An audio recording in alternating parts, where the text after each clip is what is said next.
Welcome back. Today, we're talking about the beauty of Africa. My distinguished guests are Lith Kevine Tchantchou, a designer with African Allure, David J Saunders, CEO at Vandy International Professionals, and David Vandy, VOA host and producer of African Beat.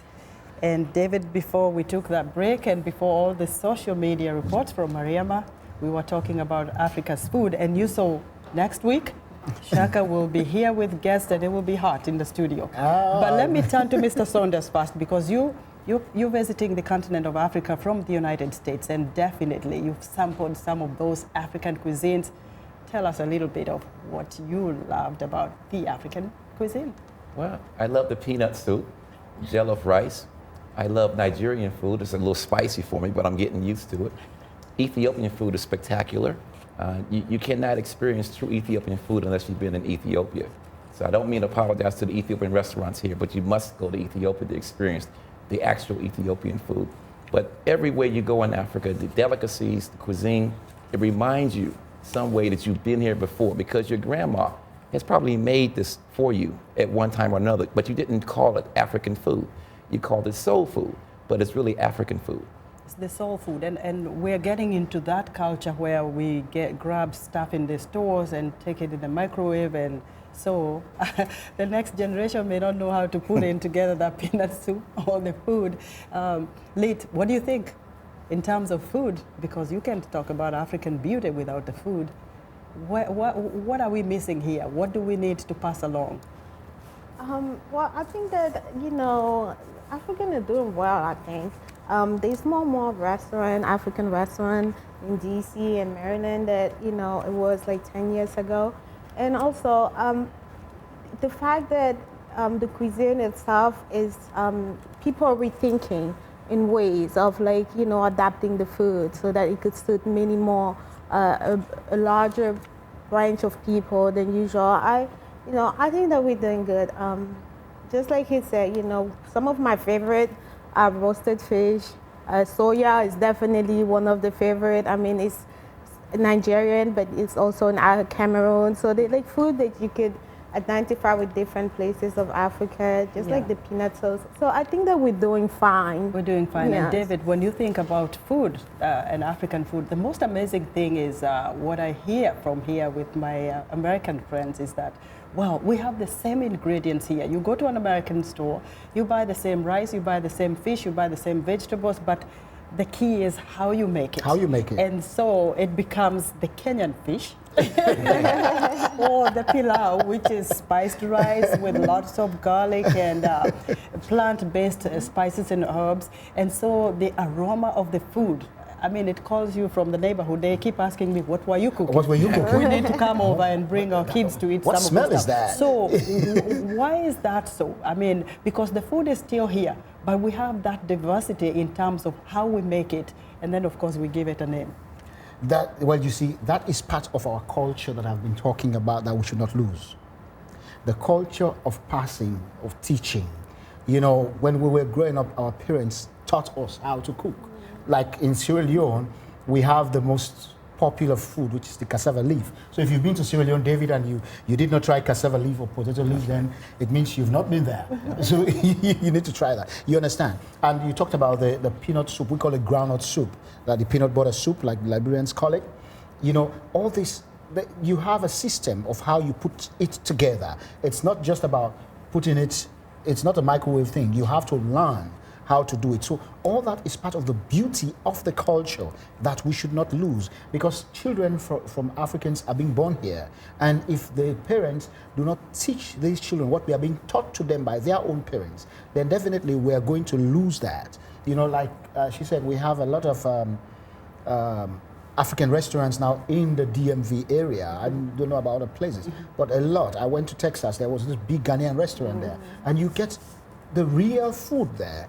Like we talked about the Ethiopian restaurant. I didn't know what injera was, but because I have friends that are Ethiopians, when I started eating injera, I couldn't stop. When we come to the office, we bring our cassava leaves and our potato leaves, and we ask you, what kind of thing is this? What kind of food is this? And you tell them, this is from my country. And they start eating it. They will say, ooh, ooh, it's spicy. But they will not stop. They will still eat. And it's very healthy food. And like Mr. Saunders pointed out, and much of this, like here you think about soul food and you think grandma. You know, grandma taught me how to bake this. And we as parents now, we don't want to lose that. And so let me turn to Lith again in terms of fashion, and let's talk about dressing the African person from the head to toe, because one of the things that is missing out is the shoes. I don't see a lot of shoes that really stand out and say, this is made with African fabric or some sort of African grown cotton. Something like that. Are we missing out in terms of accessories, or do we have enough to go around? If I need to wear African wear, I need a handbag that is African, I need a necklace, I need earrings, but I also need a shoe. Well, no, I don't think that we're missing out, simply because Africa is, you know, it's a tropical place, so it's kind of hot. So you will see a lot of sandals that are made. There's a lot of African designers that does amazing sandals, and because of the weather, we don't wear like boots like here in America and things like that. So that's why it would be hard to find like African inspired boots. But the more we move forward with fashion, the more we tend to incorporate everything in whatever we do, since we live here and then we still want to wear the culture, the more you will see those things coming. But I don't think that we're missing out, because the basic of it is where it came from. It's weather related sometimes. You look at the weather, and much of Africa, and especially sub-Saharan Africa, is warm. So in terms of what you wear, like Mariama mentioned, if it's winter here, she may not be able to wear the African. What about when you look at the colors? Some are subtle, some are very bold, you know, and you can't even talk about African clothing without thinking about the hair, especially for us women, the braiding and all the weaving and all the things that go on, but thinking very, very traditionally, what stands out in terms of hair? The braid, the afro, and then the wrap. And now they're going natural. Most people are going, natural. I was recently surprised yesterday. I was actually watching a video of Chanel, and there's this model. She's I don't know if she's African or no, but she's there with her afro, which is a big, huge step in the fashion industry itself. So it's just not only that we're celebrating that, but a lot of people are embracing that as well. So afro is definitely like the big thing in the short fashion hair, as far as hair. You know, short hair, natural hair. But we see that Africa like is... even Lupita. Yes. I mean, she went out there and she did her thing. Like she made it bold to have short hair, nappy hair, or like, you know, whichever way you want to wear it, but you can still be classy and look fabulous. So yeah, definitely I think natural hair is coming back. Now let me get to David's music, because David's music is amazing. I can't stay without music in my car, in my house, everywhere, even in the office.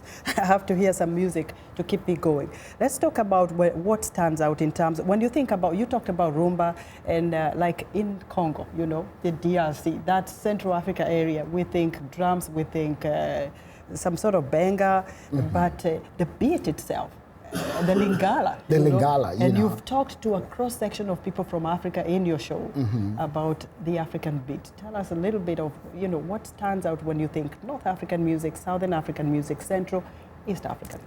Well, everything that stands out about African music is the beat, the rhythm. The instruments. You know, the kind of instrumentation, the way it is being put together. Like I said, if the beat is not there, if you don't feel it, you have to feel the beat. You have to feel the African beat, you know, to feel the African music. And that is why, like we're talking about the Afro beat today, you know, when you look at the way it is taking wave across Africa and the world. Even here, like we're talking about the restaurants that are being developed here, African restaurants, that is the way the African music is now going even into the nightclubs. Because before now, you go to nightclubs here in America, you don't hear African music. But these days, you hear African music in the nightclubs because people love it. And even the Americans now, they dance to, they teach themselves how to dance to the Durobuchi, you know, from Nigeria. You understand what I mean? Sure. So, and they are Zonto. Even they are Zonto, you love to see the white people dancing to a Zonto, you know. So without the beats, there is no African music. And so that is what we have to maintain. We have to make sure we maintain that beat so that when the African beat when the drums are beating, you feel it. Because when you feel the music, it penetrates into the soul. And we're going to hear that from Mr. Saunders in a few minutes, because I'm sure he's listened to music, he's been dancing to the music, and what the music culture, the music brings into the African beauty.